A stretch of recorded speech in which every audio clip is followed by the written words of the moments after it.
Hello, everybody. Welcome to Coffee with Bridget. And I am so happy to be back with all of you. I missed you. Yes, I missed you. We took a little bit of a break so that I could travel a little bit for the summer and to get a few things done. But I'm back. I missed you. So make sure that you like the video. Make sure you share the video. Invite someone. I have a dynamic guest tonight, and we are going to have some great conversation. And I promise you, as I always do, I promise you that you're going to leave tonight inspired, informed, and you're going to leave tonight with some tangible tools and tips that will help you become the best version of yourself. So for those of you who are new to the Bridgett Battles experience, who are new to Coffee with Bridget, I am Bridgett Battles, Executive Presence Strategist. I teach you how to uplevel your personal and your professional image and your brand so that it translates to money in the bank. All right.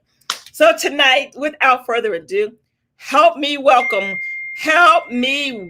my guest for tonight, Dr. Linda McCrae. Dr. Linda, I'm so happy you're here with me tonight. Thank you. I'm happy to be here with you, Bridget.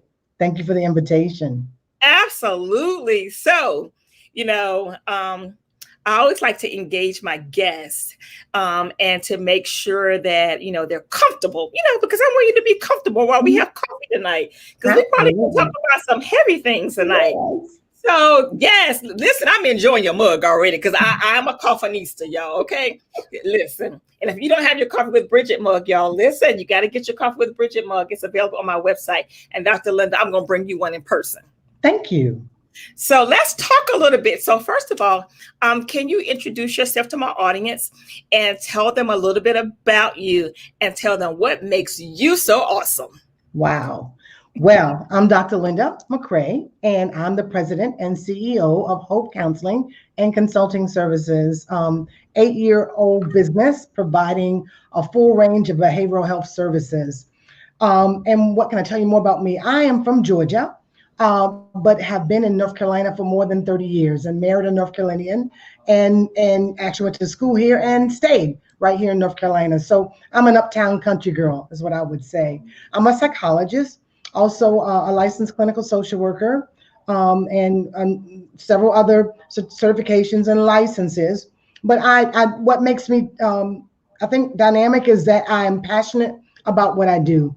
My passion and my drive, I think, is what is most appealing. And because when I'm in it, I'm all in it. I don't know how to do less than 100. I'm all in. And so as the president of HOPE, which stands for Healing Our People and Environment, I am committed, fully committed to helping to heal and promote wellness in our communities. So listen, somebody put in the comments, HOPE, you said Healing Our People Environment. And environment. Mm-hmm. I think that, the name itself speaks so much volume. It not only translates to who you are, but it also translates to what you do. Mm-hmm. And I immediately, when you said that, the first thing that came to my mind was that you've been that place of refuge, mm-hmm. being that place of support, being that place to help people who are in need. So you just recently celebrated 8 years. 8 years. Congratulations. 8 years. Thank you. And so I was telling you right before we came on, is that, a lot of the clients that I deal with, some of them are entrepreneurs who also work full-time jobs. Mm-hmm. And, in your space and in your counseling space, I want to know, like, when it comes to anxiety, because, a couple of conversations that I had today, so I just kind of want to dive right in. When it comes to anxiety, and we're believers, we love God. We love God's people and faithful to our ministry, faithful to church and everything. But sometimes there comes that attack of anxiety, of anxiousness. It comes that place of sometimes you're thinking, oh, my God, I don't know whether I'm coming or going, or, am I really good enough? So let's talk about that. So for entrepreneurs who sometimes struggle with that, I think the biggest thing, is really admitting that you need help. Mm-hmm. Mm-hmm. I would definitely agree, because if we don't own the problem, then there's no way really to fix it. So when we think about anxiety, it really is born out of fear. It's a fear that I'm not safe, the fear that I don't have enough. It's all of those negative thoughts, right? Those negative thoughts, which cause us to feel the anxiety, and then we begin to behave the way that we do, whether it's our heart racing or we're perspiring, our hands are sweaty, whatever it is, maybe even going into a full-blown panic attack. But let me tell you, I understand not just entrepreneurs, but so many of us, especially in light of the pandemic, right? I mean, it's escalated. Fear. This fear of the unknown, even, right? And so a lot of us are dealing with this uncertainty and this anxiety, and so I think I understand that it's not relegated or segmented, right? There's no population that's exempt. It doesn't matter that you're a believer, right? We know he says, cast all your cares upon me, for I care for you. He says, don't worry, right? We know all these things, right? But as a psychologist with years of study, I can tell you, when this pandemic first hit, I had to get myself right, right? So that I could be a provider of hope. Because I too had a moment where I'm thinking, oh my God, like, what is this? What's going on? What's happening, right? And that's normal. So I do a lot of normalizing, right? The way you feel is the way you feel, right? But we can work backwards to find out what it is that we're thinking about. Because as a cognitive behavioral therapist, I'm always going to challenge and want to know what you're thinking, because I believe your thoughts drive what you feel, and then that dictates what you do. So if we can shift our thinking to, I am safe, I have the things that I need, it's going to be all right. Yes, I can't control everything, and that's okay. We weren't intended to control everything, but trust, right, that all is well, right? That all is well. That will help us to become less anxious, to put away some of that worry and fear. So I want to go back to something that you said. You said the way you feel is the way that you feel. Absolutely. And that, to me, like, that's heavy, because sometimes I think that, we feel a certain way, but we cover up why we feel that way. We press it down because we're afraid of confronting what we feel. So, what do we do when we start to feel a certain way to kind of deal with it? We do different things, but let me tell you, you can only stuff so much, right? What I say to my clients, and there comes a point where we either implode or we explode. It's just all of it, right? None of us are exempt. You're giving me therapy already, okay?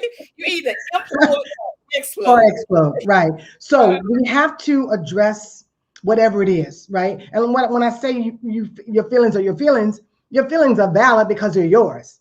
Whether they are in fact truth or not, they're yours, right? And so if we can own it, whatever it is, whether we're feeling fearful or not, right? If we can just own that, then we can begin to make the necessary changes and make the adjustments that we need. If that's therapy, if that's medication, both, right? Whatever we need to do, if that is getting something off of our plate, delegating, right? There's so many ways that we can relieve, but we got to learn how. We got to first own that we need to, and then begin to take the necessary steps. Wow. So let's talk through something. So in the morning, I've been doing like a lot of reading, and I've been doing like listening to a lot of self-help podcasts. So now I've tried to switch my routine in the morning. Typically, I would get up in the morning. First thing I do is come downstairs, turn the coffee maker on. Then I go back upstairs. And once I go back upstairs, then, it takes me a minute. Like, I sit there for a minute, just looking at the ceiling, to kind of gather my thoughts. Just craziness sometimes, and then, I sit there in the quiet for a minute. And after the coffee is done, then it's something about the smell of coffee for me. And so before I drink it, I'm going to have my prayer and my devotion before I drink it. And so I've been reading a lot about saying that switching your routine in the morning helps you set up your day and helps you set up your day to keep you from not being centered and being centered with yourself. And I think sometimes that what we do is, because we are, we have so many competing priorities, that we're not centered before we start to launch out into those priorities. Mhm. So do you have any suggestions for us? So when you get up in the morning, should we just like take a minute, take a deep breath, or, Absolutely. okay. Absolutely. Even before you get out of the bed, I believe in mindful breathing because our bodies, these beautiful bodies that we've been gifted with, what fuels it is oxygen. I mean, we need good oxygen.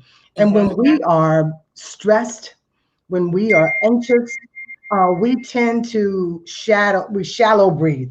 So that means that your body then is not getting all of the oxygen, the good stuff that it needs to operate optimally, right? So I would say before you even get up out of the bed in the morning, just take some good breaths, and at least 3. 5 would be even better. And I like the 4-7-8 method, right? Where you're breathing in through your nose 4. Just breathe in 4 seconds, hold it for 7, and then breathe out through your mouth 8. I'm gonna try it now. Take a deep breath now. Let's do it together. We can do it together. Okay. So if y'all at home, if you're at home now, take some deep breaths with us now. Okay. Yes, let's do it together. So 1, 2, 3.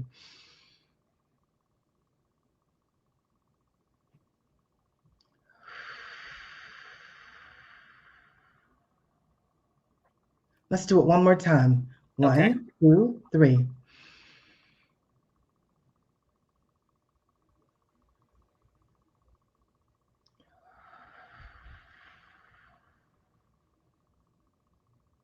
Do you feel the sense of calm? I do. Yeah. I do. And the great thing about it, it doesn't matter whether you're laying down, you're walking, you're sitting, it does not matter. It will work. And if we can just do that a few times throughout our day, it will help us to center, it will help us to feel well because our body needs good oxygen, and it will help to center us as you spoke of.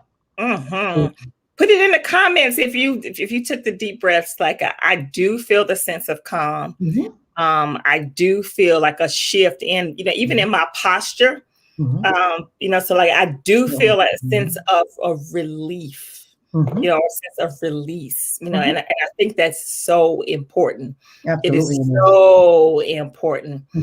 So as we go throughout our day, should we be taking intervals of, taking deep breaths? Absolutely. Those types of things. You should. You really should. And not only that, when I think about mindful practices, just being minded of how you feel in the moment, like just being minded, and look at how if you're feeling stressed, like where does it set up? Is it your neck? Does it set up because your body will tell you, your body will really tell you, okay, something's not quite right. If your heart is racing, begin to kind of really feel and sense like what's happening in this moment. And then if you can do that, then look at, okay, what have I been thinking about? What's been going on? What's happening in my world? And really own that. So you become mindful of it, mindful of your own person. We sometimes are so minded about everything else and everybody else. You need to be minded about your own self. Mindful of your own person. That's good. Absolutely. That's really good. Listen, if y'all have questions for Dr. Linda, put them in the conversation because right now you're getting free treatment. Now, afterwards, if you have to connect with Dr. Linda, she might need to bill your insurance. So, so if you got questions, please, by all means, put your questions in the comments because we should be happy to answer your questions, So, you take these intervals throughout the day and, so that you can still function, because I know leading up to the election, it's like the whole world was on fire, with the election, the pandemic, and, the death toll was raising every day. And so for a moment, I think that America itself was on the verge of a full panic attack. Yeah. And so being able to bring yourself back so that you don't, tip, over the edge. What do you suggest when you move from the place of where the deep breaths right now are starting to, they're working, but they're working temporarily. Like your mindset has shifted to that next level. What should we do next? So one of the things I want to look at is what we're doing. So I had to tell too many clients, turn off that news, turn off that television, right? Sometimes if you know that it's ramping up, your anxiety and your worry and your frustration, let it go, turn it off. I mean, we don't need to listen to it and look at it every day, all day. The other thing is learning how, as I said, I think previously, like we need to learn how to say no and learn how to delegate. And in other words, learn how to set good boundaries for yourself so that we don't overload. I had a conversation today with one of my staff members, and she said something to me. She was like, "Slow down." And I said to her, but I heard her. But I also said, you know what? There's some things, and as an entrepreneur, right, there are times when it is an urgency, and we've got to do 50 things, and it's seemingly all at one time, right? But we do need to find a way to slow it down enough that we can prioritize, that we can delegate, that we can take respites, right? To just pause a moment, turn that phone off, put it away, or what have you. Just do something simply that speaks to you. Have a gut laugh. My God, we need that. Like just a gut laugh. Are you allowing yourself, to step outside of what can be madness? But if we are in it every day, all day, it's going to be very difficult, even if you're breathing well, right? Not to feel, right, all of that anxiousness and that stress. So, what works for one person may not necessarily work for the next. So you got to find what works for you, and then do that. Be intentional about it. Intentional. I mean, we've got 24 hours in a day. All of us do, right? It doesn't change, right? And we're all saying, "Oh God, it's not enough time," but we all get the same amount. So we need a percentage of that, a portion of that, much as if we're as tithers, we need to tithe some to ourselves. Right? That's good. That we unplug, that we are absolutely not available to these things that we think won't survive without us, because in reality, they really will. Yes. Tim, you're right. That the media often incites panic. Yep, and they still in the ratings business. So, Dr. Linda, Tammy, that's what Dr. Tim. I was gonna say Dr. Tim. That's what Tim Wortham. Tim, you're right. But Tammy's question I want to get to. Tammy says, "I'm always the encourager, but when I need encouragement, I find it difficult to talk because I feel like no one wants to hear my problems. What do you do when the encourager needs encouragement?" Listen. Strong people need support too. Encouragers need encouragers too. You need to seek out. I say to you need at least one somebody that's not intimidated by you, that's not impressed by you, that will hold you up and support you. At least one. I don't care how great you are, right? There's somebody greater. And so we do, but we need people that we can cry on their shoulder, that we can be naked and not ashamed. So if you don't have that, you have to create it. You have to find it. And first you got to look at why you don't, right? Like, what is that about? Right? What is that about? And some of us feel like we're islands, like we got it all together. And the reality is none of us have it all together by ourselves. So if you've had that mindset, you need to switch it because that's not healthy. Right? And find you some, I say to my sisters, where your girlfriends? I mean, do you have some girlfriends that you can go and have some coffee with, that you can go and just talk. I mean, and like I said, they're not impressed. It's not Dr. Linda, it's just Linda, right? That I can go and it's not first lady or co-pastor, it's just Linda. I need to be able to just let my hair down. We all do. So again, if I say to Tammy, if Tammy doesn't have that, then she's got to be intentional about finding it, And that, we know the word says that, to be friends or have friends, we must show ourselves friendly. So that means you got to put yourself out there. You got to be vulnerable. There's always risk, right? But it's important and necessary. So I like what you said about you have to have friends in your corner that are not impressed. So I have like my tribe. I have my tribe of girlfriends. I have that one in the group who is the one who will always back me up on everything. Then there's one who will always tell me, listen, you ain't that fabulous, who is unimpressed with me. Then there's one that's going to challenge. And Yes. it's that group, and all of them bring something different to my life. But the bond, is so strong so that I can just be Bridgett, Yes. because sometimes to the world we appear that everything is all together. And the truth of the matter is sometimes, we're faithing it. Sometimes Yeah. things are not together, but because we are so committed to what we do, and because we are educated about what we do, and Right. because we have perfected our craft, we can still deliver even in a crisis. Yes. So Yes. understanding that you have to tie to yourself self-care. Absolutely. That's important. And that was a good teachable moment, I know, for me. Deborah Patrick says, yes, self-care is so important. Thanks so much, Dr. Linda, for your awesome words. And so I know that I've made a conscious decision now for self-care. Before I didn't, but now I've made a conscious decision. And so I also want to encourage you, Tammy. I want to reiterate what Dr. Linda said. Find you somebody. Find you somebody, because I have learned that it's okay not to be okay. Absolutely. Because I was the person who would be like, oh, I'm fine. And I really wasn't fine. Right. Right. So it's okay not to be okay. And for Christians, listen, God never intended for us to wear masks and to not be vulnerable and not to be honest. He never intended that at all. And it doesn't mean that we're not blessed, that we're not people of faith. It doesn't mean that at all. It's just right now, given all of these things that have happened in my life, I'm having my moment, my time. I said to my girlfriends, we actually were together just on Saturday, and I said to them that how much I appreciated Dr. Michelle coming just to sit with me in the waiting room while my husband was in surgery. See, I think sometimes that we, especially people that, you're out there and the world just kind of thinks that, like you said, they think you have it all together and you don't necessarily cry, but that's not true.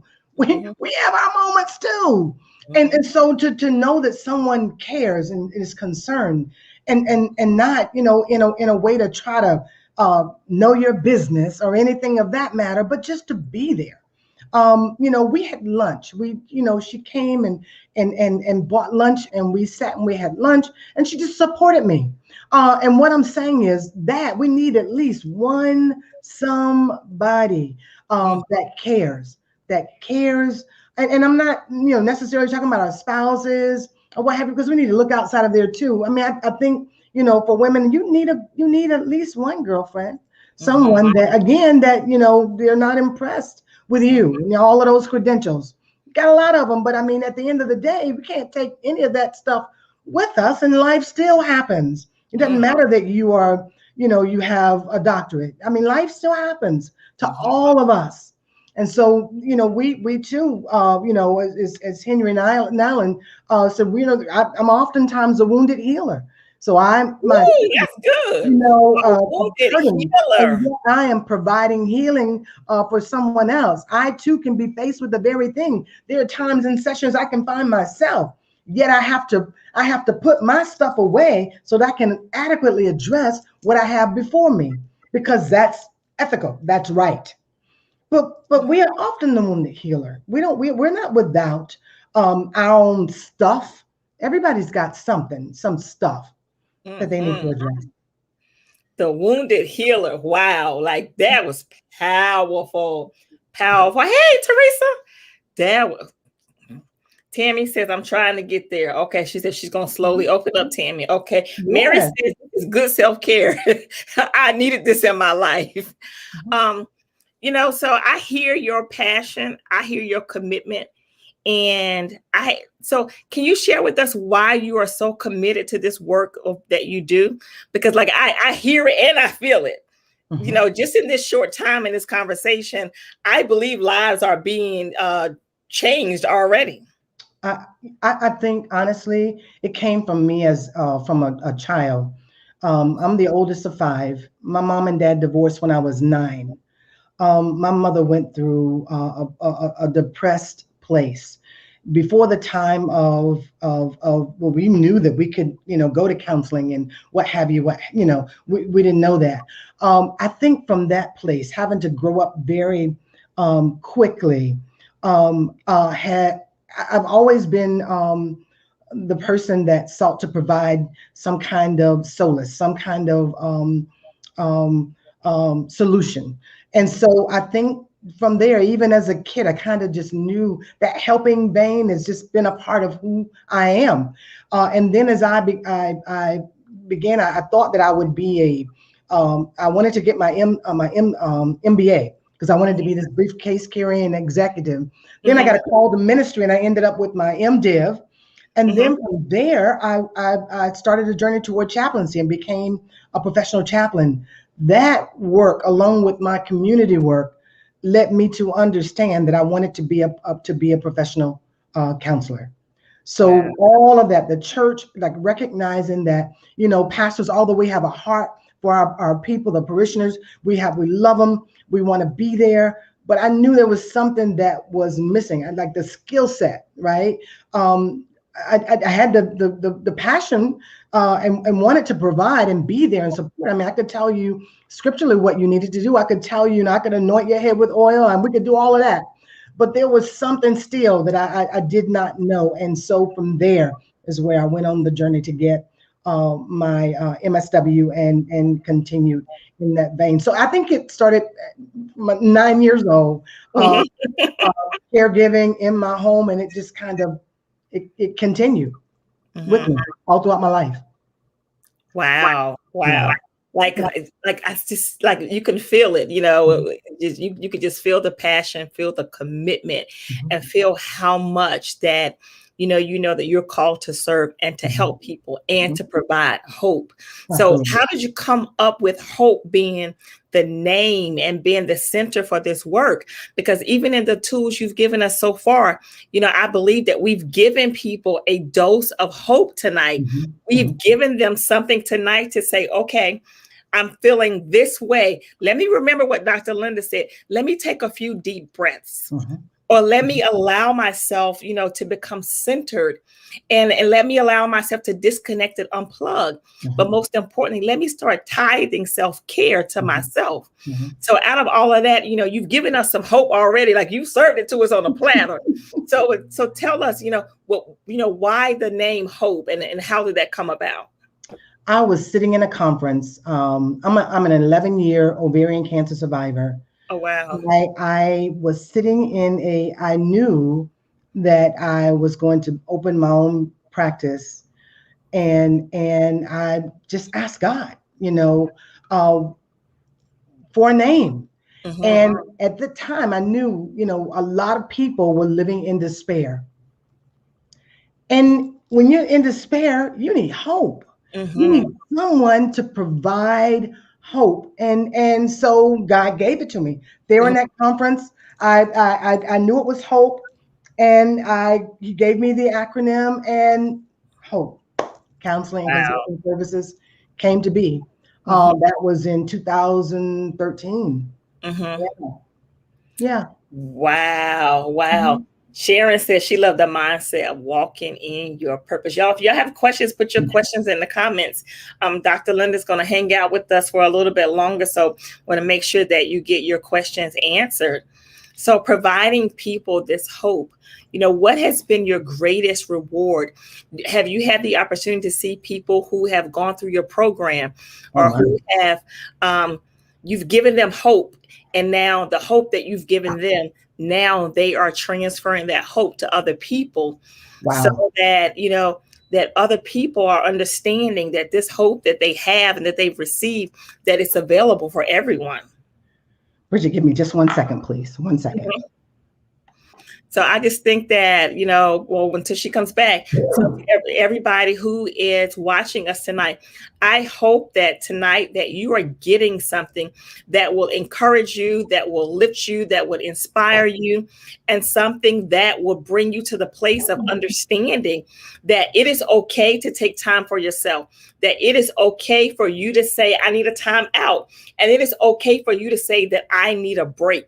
And understanding that you need a break does not mean that you've given up, and it does not mean that you've quit, but understand that you need a break so that you can refuel, and so that you are able to really keep going.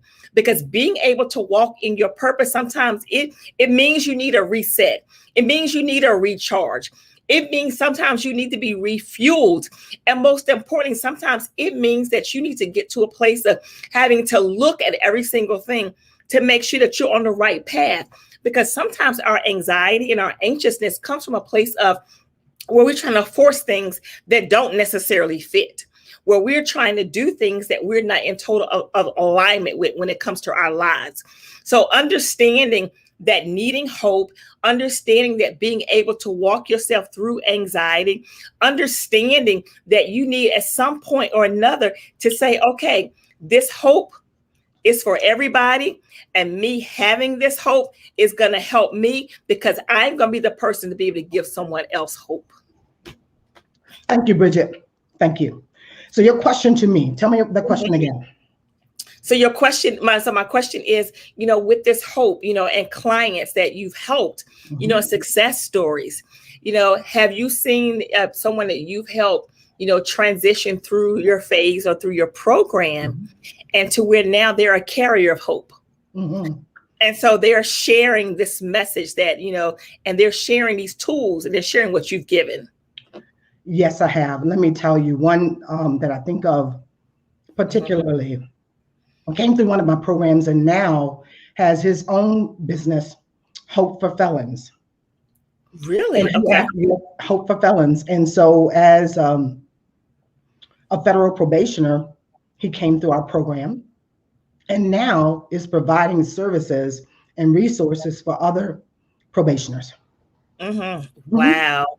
Tim says learning that taking a break is not selfish. It's a message that needs to be reinforced. We preach and teach sacrifice without balance. Wow, that's good, we Tim. Do. We absolutely do. And we need to stop it. We need to just stop it and be real, be vulnerable and transparent to say that, yeah, I did that. I sacrificed myself, but we didn't need to do that because Christ already did it, right? We don't have to do that. And understand that we are human. And that we too need to take breaks, and we too need to set good boundaries, and we too need to ask for help. Absolutely. Wow. So let's talk a little bit about your programs. So I heard you talk a little bit about your program, so can you tell us some of the services that you do offer? They're all outpatient. Okay. So all outpatient services. We have a full range. So there is individuals, family, group therapy for substance users. We also are a DWI provider. I'm also a DWI provider. DWI. So if you get a DWI, DUI, we can provide those services for you. We also serve DOT clients. So I'm a SAP provider. So what is DOT? Department of Transportation. Okay. Gotcha. Okay. I got you. I didn't know if DOT was another term. Okay, gotcha. So okay. If you have a commercial driver's license, CDL, okay, and you have a positive drug screen or something happens, an accident or whatever, gotcha. Okay. They have to get a SAP, a substance abuse professional. Okay. And so I am a SAP, and so we can provide services for them as well. Assessment and treatment. We provide sex offender services. I'm a certified sex offender therapist. So we serve federal probationers who have committed a sex offense. We provide full range, again, of any mental health services. So from any insurance companies, Medicaid, Medicare, TRICARE, so full range there. The little known fact that I absolutely love is that I'm one of the problem gambling counselors for the state of North Carolina.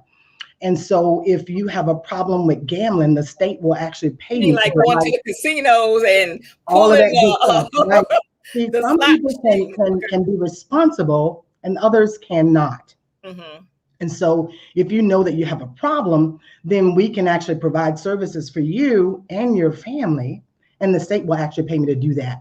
So so it's just a little known, and I think it's just phenomenal, right? That resource is made available, and that money's come from all of that, the gambling that's done, right? There's a certain amount of money that's set aside so that therapists are available in different places throughout the state. So not only do we do that, we provide anger management services, domestic we are a domestic violence intervention program. So we serve the batterers, so the men and women that have committed an offense. They are actually mandated to us through the courts. So I have a question there. So this is good. So when you said you serve the batterers, because oftentimes I know I sit on a board, for domestic violence, but it's to protect those who have been violated. So you're providing the service for those who actually have been accused or committed the violation. That's what we do. Okay. Yeah, we serve them. So that's a state mandated service. And so because we provide that service, we are not able to provide services to the person that was violated. Family services, normally there's a whole nother level of intervention that's provided for them. But I love the fact that we get the opportunity to speak to the batterer specifically so that we can help change that mindset, that they understand the value of relationship and how we ought to be in relationship. Because oftentimes people really just don't know. He didn't know that he wasn't supposed to stand in front of the doorway and say, you can't leave. Okay. The reality is that's an offense that you're charged. You can't stop me from exiting if I want to exit. Things like that, we don't teach that. People don't know. And so we get the opportunity to really impact their lives. And I love the fact my husband actually is the lead trainer for the male component. And it's just phenomenal because he gets to speak into their lives, encouraging men specifically to be better, to come up, in the way they respond and regard women. And so that's one of the services that we provide. But again, it's a full range of behavioral health services, and they're all outpatient. And so why do you think that, I know especially in our community, why do you think behavioral health and mental health are needing the support as viewed as something that's so negative? And because I want to invite everybody that's watching this live tonight and everybody's participating in this conversation tonight, if there is something that needs to be discussed, I strongly want to encourage you to have a conversation with a provider. So why do you think, Dr. Linda, why do you think it's viewed so negatively, especially, in the church community? And I love God and I love God's people. And I do believe in the power of prayer.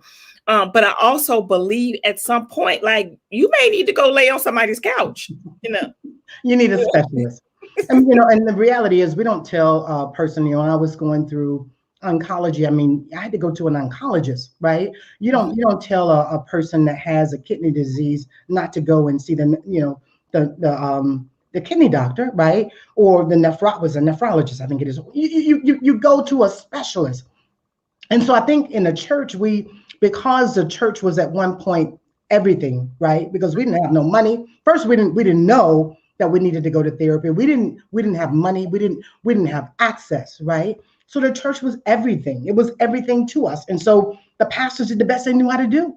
And I think because we were doing that, we wanted to kind of hold on to it, right? Because we want to say, that means we're faithless if we go to a specialist, which doesn't make sense. Because again, just because I go to an oncologist doesn't mean that I'm faithless.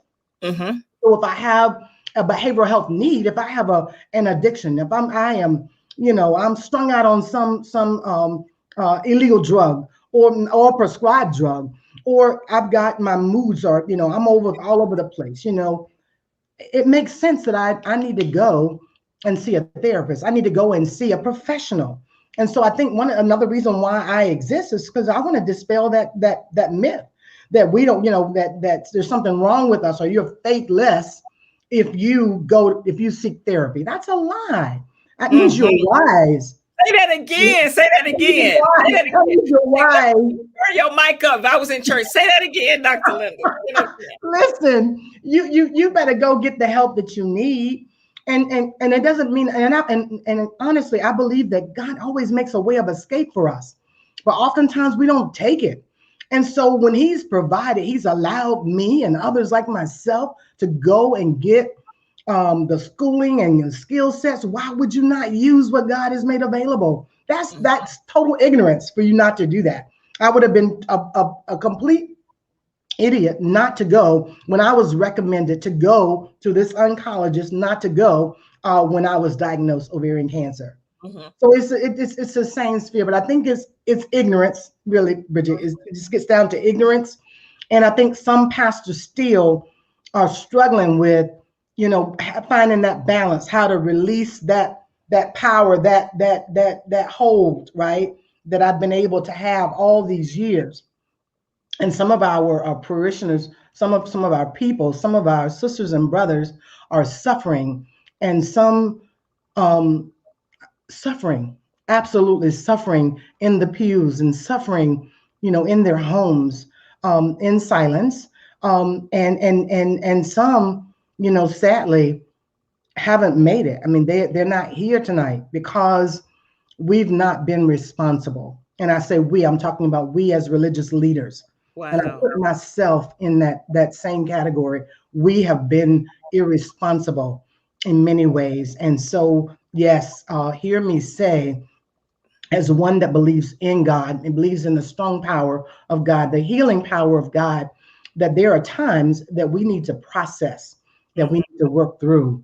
We need to learn how to walk through a journey of recovery. We need someone that educates us, that we begin to understand how we got to where we got to, right? And what needs to happen to make so that we can make the shift, make the turn, that we can really repent. We can really turn and change our course. Wow. So Tim said something so good. He said, we are holding on to what was necessary for a season. The season has passed. It has passed. Wow. That was good. That was good. That was really good. So y'all, if y'all have questions, we have a few more minutes. If you have questions for Dr. Linda, by all means, put your questions in the comment section so that we can answer your questions. So I want to go back to this self-care piece. And because, you've got my curiosity going. And like I shared with you briefly that I had conversations with a few entrepreneurs today. And so this conversation was so on time because I knew that we would have you on, a subject matter expert in this area. And so I think about how now we have access that we didn't have access before. Now that we have access, we have also now accumulated things. We have a little bit of clout. We're recognizable now. And so now we have gotten positions in authority. We've gotten positions on our job in the marketplace, as well as positions in the church. But we are the same ones who, like you said, we've become the wounded healer. And so I want to know from you, what are attributes or what are signs that you are a wounded healer? Some of those signs are when we are unable to say no, when we are not getting the sleep that we need to get, when we are up at night, struggling to get sleep, when we lack clarity and focus. And it can go on and on and on. But let me say that it can happen to any of us. But when you recognize that you're off, just pause and gain correction. So it doesn't matter where you've been, what you've done, whether you have messed it up or missed it, just begin. Just begin today to do something different. That's all. Because I say to my clients, just because you've been away doesn't mean you have to be away. Oh, say that one more time. Because you're giving us some good stuff tonight. Just because you're giving us some good. Did y'all hear that? Okay. I got 3 monitors going, so I'm looking at every week. I got 3 different screens going on right here. Wait a minute. Just because you've been away doesn't mean you have to be away. Be away. Right. All y'all pastors and preachers that's on here, okay? Just because you've been away don't mean you have to be away. I gotta recap something. She done told us tonight. Some of us are wounded healers. Now, just because you've been away, don't mean you have to be away, and you have to tie self-care to yourself. You Mhm. done gave somebody a message for Sunday. Are they just gonna go put a Absolutely. scripture to it? I Okay, hope so. I yeah, they're hope gonna so. put a scripture to it. For the better for us Hmm. individually, for the people that we love, because you can't give what you don't have. Hmm. You really can't. You can't give what you don't have. If I don't have peace, I can't extend peace to you. If I Hmm. don't have love, I can't extend love to you. And so it is necessary. I mean, so necessary for today, in light of our world. We are in the midst of a global pandemic. We have political unrest. We've got social unrest and distress.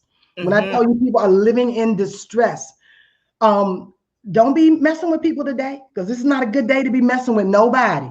Because Hmm. folks are on the edge. They're on Hmm. the edge. They're on the edge. And so we must get the message right. We Hmm. must get the message right. We've got to, if we've not had a correct discipline, or we're not saying the right, we need to just switch it up, change it up, make it right, get it right, because Hmm. it's necessary for today. If we're gonna make it, if Hmm. we're gonna make it, it's got to change. The narrative We must. must get the message right. We must get it We right. must get the. You're right, because we're at a point now where every breathing moment Hmm. we're depending on it. Hmm. It used to be, if I can just make it to till tomorrow, but now if I just make it the next few seconds, Right here, I can just make yes. right Every here. single moment we are depending on it. Mhm. And I find that even in conversation, that people are so dependent on being able to just be stable for a second, Mhm. to just be stable for that. And it's not that you are just totally out of control, but because, going back to what you said, the wounded healer, and we're silent sufferers. Yes. We Yes. suffer in silence, for an extended period of time. We don't suffer in silence overnight. We suffer for an Mhm. extended period of time. So can And we so we invite them to suffer come out in of the closet? Can we invite them to just come out of the closet? mm-hmm, Jesus said, "Will thou be made whole?" mm-hmm, Will you? I mean, that's the point. The point is, will you? mm-hmm, And it is about choice. What do you choose? Today I choose joy. mm-hmm, Today I choose peace. Today I choose hope. So in this. You're right. All we have is right now. What has been is been. You mm-hmm, can't go back and undo it. But we live in this moment, so that if the next one shows up, I can be better. mm-hmm. If the next moment shows up, I can be better. Mhm. That's good. Yeah, If the Deborah Patrick said, my new mantra is, just because you've been away don't mean you have to be away. absolutely. Yes, change is inevitable. Why is it that we don't recognize that I can change my mind? Mm-hmm. Just because I was on Broke Street, guess what? Don't mean I have to stay on Broke Street. Just because I was on, Delay Street, don't mean I can't get on a timely street. You can just shift, just make a turn. That's what repentance is all about. We don't really teach it as a whole practice, right? We think of it as just in your salvation, but this is about your life. Just because you've been doing a thing doesn't mean that you can't do something else. The reality is, if you wake up, and I tell people, if you woke up, there's the opportunity that things can be different. If Mm-hmm. you can look up, you can get up. I don't care what's been happening. I really don't. It really doesn't matter to me so much, right? I need to. Of course, I want the story. I need the story because I got to do a full assessment. But at the end of the day, I want to know what it is that you want. Mm-hmm. And that's what matters. Because when we are best, what we want really is more important than even the external factors. I deal with a lot of probationers, right? So just because the external, they got the probation and they got this person, that person, but I find if I can get them to be motivated, if I can increase their motivation, we have better success. Mm-hmm. That was good. Woo, woo, woo. That was, listen, y'all, we broadcasting on Facebook and YouTube. And if you have somebody in your life that needs what Dr. Linda has said tonight, make sure you share this video with them. Make sure you share this live with them, because we want everybody to be better. And most importantly, we want people to get the help that they need. It looks like we're going to be in this pandemic state for a little bit longer. And so now we got to learn how to just still keep going, even in the state that we're in. But while we keep going, we want to also be our authentic self. We don't want to keep going and we're broken. We don't want to keep going and we're depressed. We want to get the help that we need so that we can keep going and we can be fruitful. So Dr. Linda, can you please tell my audience how they can connect with you? You can connect with me on any of my social media outlets. Of course, Facebook is Linda Perkins McCrae. Instagram is Dr._Linda. And my website, there is hopeinc.com. You can contact us through there.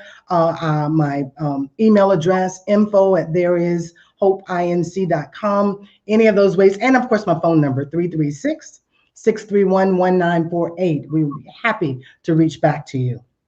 And so would you be, so do you do virtual sessions for people who don't live? Okay.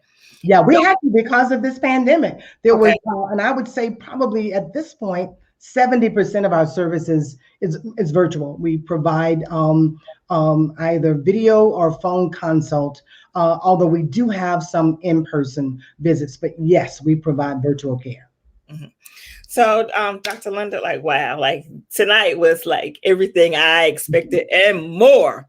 So before we got, I told you our hour go by fast. Did I tell you? You're having fun. So fast, yes.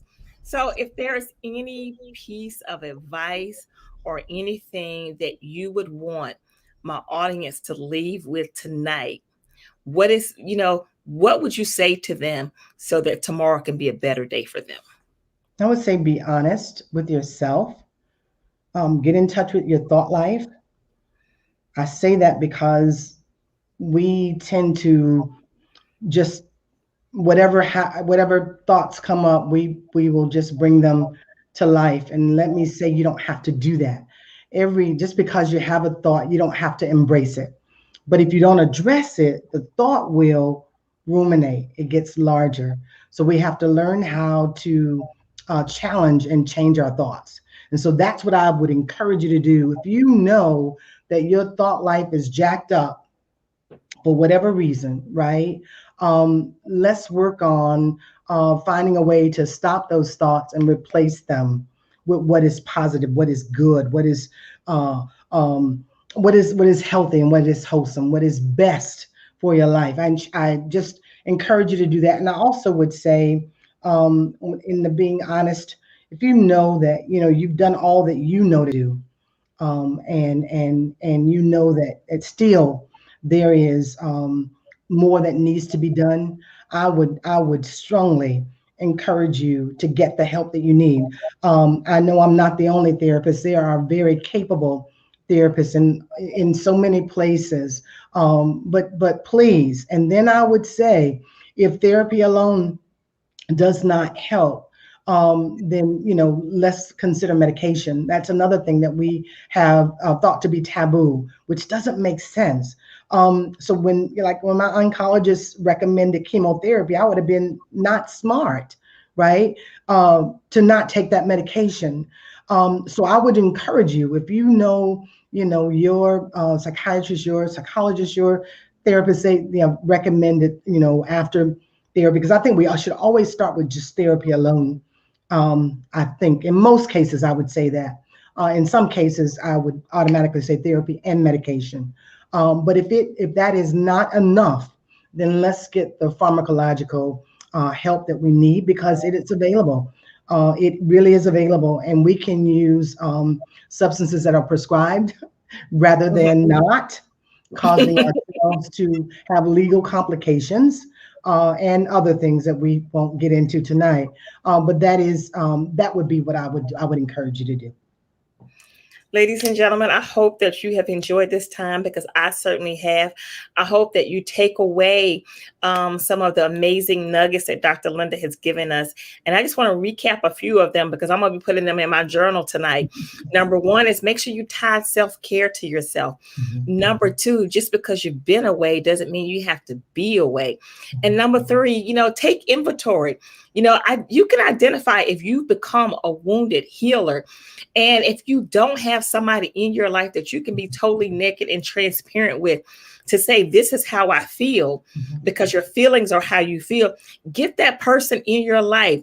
It may be a struggle for you to learn how to be vulnerable and open up, but take that step. Take that step and do whatever you need to do so that you can be your best and honest self, because we want you to have peace. And we don't want you to have anxiety, and we don't want you to be walking around all day. You just because you're on edge all day long. Take your deep breath in the morning, practice your deep breath, practice some of the things that we talked about tonight. And by all means, go back and watch this video again and take notes. And if that don't work, reach out to Dr. Linda. She'll be happy to have a conversation with you. Yes. So, Dr. Linda, the way we end our show each night is that we toast. So wait a minute, can you show the people your coffee mug? Oh, you must see. This came from my executive assistant. Show the other stuff that go with it. I am the queen of everything. Look at this. How about this? Is it not the cutest thing? Look at that. I love it. I love it. So everybody, make sure you go and follow Dr. Linda, sign up for her mailing list on her website, like her Facebook page, all of that. Make sure that you get connected so that you can continue being the best version of yourself. Cheers. Cheers. Talk to you soon.